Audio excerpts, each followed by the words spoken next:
Video ಒಳಗಡೆ ಹೋಗೋಕ್ಕಿಂತ ಮುಂಚೆ ನನ್ನ ಚಾನೆಲ್ನ ಸಬ್ಸ್ಕ್ರೈಬ್ ಮಾಡಿ ಪಕ್ಕದಲ್ಲಿರೋ ಬೆಲ್ ಐಕಾನನ್ನು ಕ್ಲಿಕ್ ಮಾಡಿ.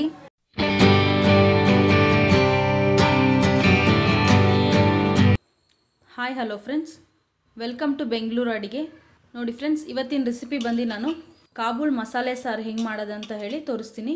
ನಾನು ಕಾಬೂಲ್ನ ರಾತ್ರಿನೇ ನೆನೆಸಿಟ್ಟಿದ್ದೆ. ಮತ್ತು ಬದನೆಕಾಯಿ, 2 ಬದನೆಕಾಯಿ ತೊಗೊಂಡು ಈ ಥರ ಪೀಸ್ ಮಾಡಿ ಇಟ್ಕೊಂಡಿದ್ದೀನಿ. ಮತ್ತು 1 ಆಲೂಗಡ್ಡೆ ತೊಗೊಂಡಿದ್ದೀನಿ, ಅದನ್ನು ಒಂದು ದೊಡ್ಡ ಸೈಜಲ್ಲಿ ಕಟ್ ಮಾಡಿ ಇಟ್ಕೊಳ್ಳಿ. ನೀರಲ್ಲಿ ಹಾಕಿಟ್ಟಿದ್ದೀನಿ. ನೋಡಿ ಫ್ರೆಂಡ್ಸ್, 2 ಟೊಮೆಟೊ ತೊಗೊಂಡಿದ್ದೀನಿ, 2 ಈರುಳ್ಳಿ, ಒಣಮೆಣ್ಸಿನ್ಕಾಯಿ 5ರಿಂದ 6. ನಿಮ್ಮ ಖಾರ ಎಷ್ಟು ಬೇಕೋ ಅಷ್ಟು ನೀವು ಸ್ವಲ್ಪ ಬೇಕಾದ್ರೆ ಜಾಸ್ತಿ ಮಾಡ್ಕೊಳ್ಳಿ. ನಾನು ಕಲರ್ಗೋಸ್ಕರ ಬೇಡಿಗೆ ಮೆಣಸಿನ್ಕಾಯಿ ಹಾಕ್ಕೊಂಡಿದ್ದೀನಿ. ಅರ್ಧ ಸ್ಪೂನ್ ಅಷ್ಟು ಸೋಂಪು, ಲವಂಗ ಒಂದು 5 ತೊಗೊಂಡಿದ್ದೀನಿ, ಸ್ವಲ್ಪ ಚಿಕ್ಕ ಪೀಸಲ್ಲಿ ಚಕ್ಕೆ, ತೆಂಗಿನಕಾಯಿ ಈ ಥರ ಪೀಸ್ ಮಾಡಿ ಇಟ್ಕೊಂಡಿದ್ದೀನಿ, ತುರಿದು ಇಟ್ಕೊಳ್ಬೋದು.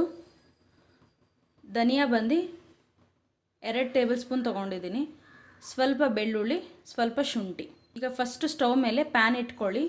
ಫಸ್ಟು ನಾವು ಒಣಮೆಣ್ಸಿನ್ಕಾಯಿ, ಧನಿಯಾ, ಸೋಂಪು, ಚಕ್ಕೆ, ಲವಂಗ ಎಲ್ಲ ಹುರಿದಿಟ್ಕೊಳ್ಳೋಣ. ಆಮೇಲೆ ತೆಂಗಿನಕಾಯಿ ಇದಿಷ್ಟನ್ನು ಹಾಕಿ ನಾವು ಪೇಸ್ಟ್ ಮಾಡ್ಕೊಳ್ಳೋಣ. ಈಗ ಫಸ್ಟು ಸ್ಟವ್ ಮೇಲೆ ಒಂದು ಪ್ಯಾನ್ ಇಟ್ಕೊಳ್ಳಿ. ನೋಡಿ, ಈಗ ಒಣಮೆಣ್ಸಿನ್ಕಾಯಿ ಹಾಕ್ಕೊಳ್ಳಿ. ಉರಿ ಕಮ್ಮಿಯಲ್ಲಿ ಇಟ್ಕೊಂಡು ಹುರ್ಕೊಳ್ಳೋಣ. ಧನಿಯಾನು ಆ್ಯಡ್ ಮಾಡ್ಕೊಳ್ಳಿ.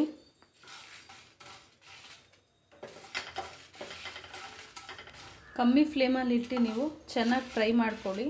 ಆವಾಗ ಬಂದು ಸ್ವಲ್ಪ ಕ್ರಿಸ್ಪಿ ಆಗುತ್ತೆ. ನಾವು ಮಿಕ್ಸಿ ಜಾರ್ಗೆ ಹಾಕಿದ್ರೂ ಬೇಗ ಪೌಡರ್ ಆಗುತ್ತೆ, ಅದಕ್ಕೋಸ್ಕರನೇ. ಹುರಿಬೇಕಾದ್ರೇ ಧನಿಯಾ ಸ್ಮೆಲ್ ಬರುತ್ತೆ. ಬಂದಮೇಲೆ ನೀವು ಇದನ್ನು ಒಂದು ಪ್ಲೇಟ್ಗೆ ಹಾಕ್ಕೊಳ್ಳಿ. ಆಮೇಲೆ ತೆಂಗಿನಕಾಯಿ ಮತ್ತು ಈರುಳ್ಳಿ, ಬೆಳ್ಳುಳ್ಳಿ, ಶುಂಠಿ ಎಲ್ಲ ಹುರ್ಕೊಳ್ಳೋಣ. ಇವಾಗ ಪ್ಲೇಟ್ಗೆ ಹಾಕ್ಕೊಳ್ಳಿ. ಅದೇ ಪ್ಯಾನ್ಗೆ 1 ಸ್ಪೂನಷ್ಟು ಎಣ್ಣೆ ಹಾಕ್ಕೊಳ್ಳಿ. ಈರುಳ್ಳಿ ನಾನು ಅರ್ಧ ಹಾಕ್ತೀನಿ, ಅರ್ಧ ಬಂದು ಒಗ್ಗರಣೆಗೆ ಇಟ್ಕೊತೀನಿ. ಬೆಳ್ಳುಳ್ಳಿ ಮತ್ತು ಶುಂಠಿನೂ ಆ್ಯಡ್ ಮಾಡ್ಕೊಳ್ಳಿ.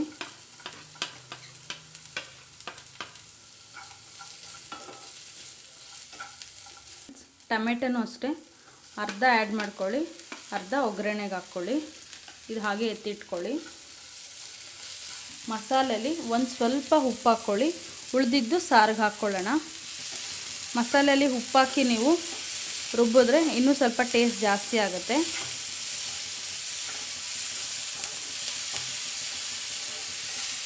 ಇವಾಗ ತೆಂಗಿನಕಾಯಿನೂ ಆ್ಯಡ್ ಮಾಡ್ಕೊಳ್ಳಿ.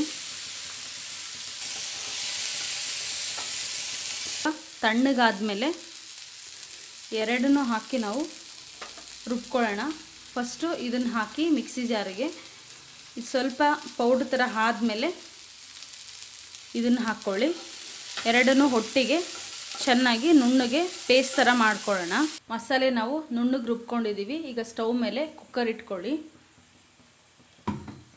2 ಸ್ಪೂನಷ್ಟು ಎಣ್ಣೆ ಹಾಕ್ಕೊಳ್ತಾ ಇದ್ದೀನಿ. ನೋಡಿ ಫ್ರೆಂಡ್ಸ್, ಎಣ್ಣೆ ಬಿಸಿ ಆಗಿದೆ. ಸಾಸಿವೆ ಹಾಕ್ಕೊಳ್ಳಿ, ಸ್ವಲ್ಪ ಜೀರಿಗೆ,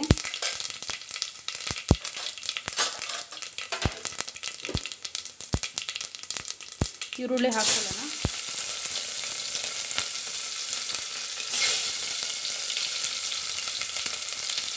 ಕರಿಬೇವು ಸ್ವಲ್ಪ,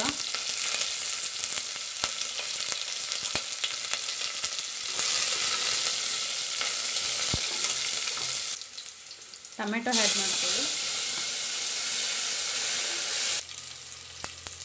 1 ಚಿಟಿಕೆ ಅಷ್ಟು ಅರಿಶಿನ ಪುಡಿ ಹಾಕ್ಕೊಳ್ಳಿ. ಇವಾಗ ನಾವು ಕಾಬೂಲ್ ಕಾಳು ಮತ್ತು ಆಲೂಗಡ್ಡೆ, ಬದನೆಕಾಯಿ ಎಲ್ಲ ಹಾಕ್ಕೊಳ್ಳಿ. ಕಾಬೂಲ್ನ ಚೆನ್ನಾಗಿ 2ರಿಂದ 3 ನಿಮಿಷ ಫ್ರೈ ಮಾಡ್ಕೊಳ್ಳಿ. ಇವಾಗ ಮಸಾಲೆನ ಆ್ಯಡ್ ಮಾಡ್ಕೊಳ್ಳೋಣ.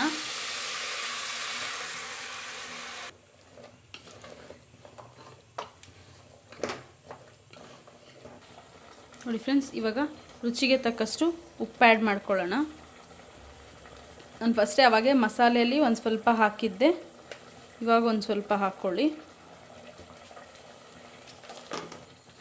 ಇವಾಗ ನಿಮಗೆ ಸಾರು ಎಷ್ಟು ಬೇಕೋ ಅಷ್ಟು ನೋಡಿ ನೀರು ಹಾಕ್ಕೊಳ್ಳಿ ಫ್ರೆಂಡ್ಸ್. ಕೆಲವ್ರಿಗೆ ಚಪಾತಿ ಪೂರಿಗೆ ಸ್ವಲ್ಪ ಗಟ್ಟಿ ಬೇಕು ಅಂದರೆ ಗಟ್ಟಿಗೆ ಮಾಡ್ಕೊಳ್ಳಿ. ಮುದ್ದೆ ಅಥವಾ ಅನ್ನಕ್ಕೆ ಅಂದರೆ ಒಂದು ಸ್ವಲ್ಪ ನೀರಾಗಿರಲಿ. ಸ್ವಲ್ಪ ನೀರು ಆ್ಯಡ್ ಮಾಡ್ಕೊಳ್ಳಿ. ನೋಡಿ ಫ್ರೆಂಡ್ಸ್, ಇದು ಬಂದು ತುಂಬ ಸೂಪರಾಗಿರುತ್ತೆ ಟೇಸ್ಟು. ಇವಾಗ ನೀರು ಇನ್ನೊಂದು ಸ್ವಲ್ಪ ಆ್ಯಡ್ ಮಾಡ್ಕೊತೀನಿ.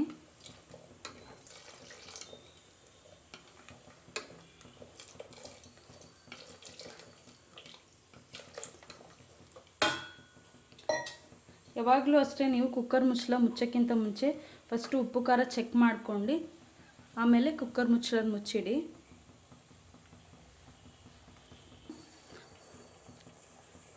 ಮಟನ್ ಮಸಾಲ 1 ಸ್ಪೂನಷ್ಟು ಹಾಕ್ಕೊಳ್ತಾ ಇದ್ದೀನಿ. ಟೇಸ್ಟ್ ಇನ್ನೂ ಸ್ವಲ್ಪ ಜಾಸ್ತಿ ಆಗಲಿ ಅಂತ ಹಾಕ್ತಾಯಿದ್ದೀನಿ ನಾನು. ಇದು ಆಪ್ಷನ್ನು, ನಿಮಗೆ ಬೇಕು ಅಂದರೆ ಹಾಕ್ಕೊಳ್ಳಿ, ಇಲ್ಲಾಂದರೆ ಪರವಾಗಿಲ್ಲ. ಇವಾಗ ಕುಕ್ಕರ್ ಮುಚ್ಚಿಬಿಡಿ ಫ್ರೆಂಡ್ಸ್. ಒಂದು 2 ವಿಷಲ್ ಕೂಗಿಸ್ಕೊಳ್ಳಿ. ಕಾಬೂಲ್ ನಾವು ಓವರ್ ನೈಟ್ ನೆನೆಸಿರೋದ್ರಿಂದ 2 ವಿಷಲ್ ಕೂಗಿಸ್ಕೊಳ್ಳಿ ಸಾಕು. ಬದನೆಕಾಯಿ ಆಲೂಗಡ್ಡೆ ಎಲ್ಲ ಬೇಗ ಬೆಂದೋಗುತ್ತೆ, ಅದರಿಂದ 2 ವಿಷಲ್ ಕೂಗಿಸ್ಕೊಳ್ಳಿ.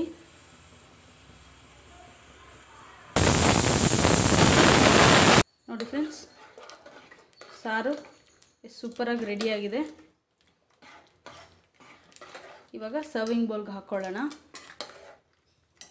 ಈ ರೆಸಿಪಿ ಬಂದು ನೀವು ಚಪಾತಿ, ಪೂರಿ, ದೋಸೆ, ಇಡ್ಲಿಗೆಲ್ಲ ತುಂಬ ಸೂಪರಾಗಿರುತ್ತೆ. ನೀವು ಇದೇ ಥರ ಟ್ರೈ ಮಾಡಿ ನೋಡಿ, ಹೇಗಿದೆ ಅಂತ ಹೇಳಿ ನನಗೆ ಕಮೆಂಟ್ಸ್ ಬಾಕ್ಸಲ್ಲಿ ಕಮೆಂಟ್ಸ್ ಮಾಡಿ. ನಿಮ್ಮ ಫ್ರೆಂಡ್ಸ್ ಆ್ಯಂಡ್ ರಿಲೇಟಿವ್ಸ್ ಎಲ್ಲರಿಗೂ ಶೇರ್ ಮಾಡಿ ಫ್ರೆಂಡ್ಸ್. ಬೆಂಗಳೂರು ಅಡುಗೆ ಚಾನಲನ್ನು ಸಬ್ಸ್ಕ್ರೈಬ್ ಮಾಡಿ, ಮರಿದೇ ಪಕ್ಕದಲ್ಲಿರೋ ಬೆಲ್ ಐಕಾನನ್ನು ಕ್ಲಿಕ್ ಮಾಡಿ ಫ್ರೆಂಡ್ಸ್. Thank you.